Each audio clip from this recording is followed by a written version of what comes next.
وَإِن نَكَثُوا أَيْمَانَهُم مِّن بَعْدِ عَهْدِهِمْ وَطَعَنُوا فِي دِينِكُمْ فَقَاتِلُوا أَئِمَّةَ الْكُفْرِ إِنَّهُمْ لَا أَيْمَانَ لَهُمْ لَعَلَّهُمْ يَنْتَهُونَ۔ اور اگر ان لوگوں نے اپنا عہد دے دینے کے بعد اپنی قسمیں توڑ ڈالی ہوں اور تمہارے دین کو تانے دیے ہوں تو ایسے کفر کے سربراہوں سے اس نیت سے جنگ کرو کہ وہ باز آ جائیں، کیونکہ یہ ایسے لوگ ہیں کہ ان کی قسموں کی کوئی حقیقت نہیں۔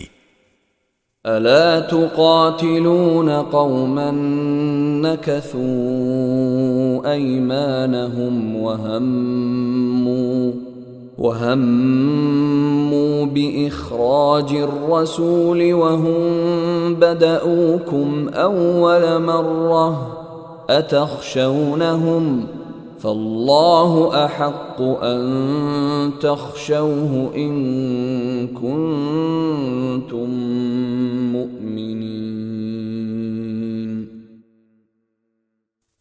کیا تم ان لوگوں سے جنگ نہیں کرو گے جنہوں نے اپنی قسموں کو توڑا اور رسول کو وطن سے نکالنے کا ارادہ کیا، اور وہی ہیں جنہوں نے تمہارے خلاف چھیڑ چھاڑ کرنے میں پہل کی؟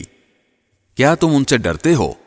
اگر ایسا ہے تو اللہ اس بات کا زیادہ حق رکھتا ہے کہ تم اس سے ڈرو اگر تم مومن ہو۔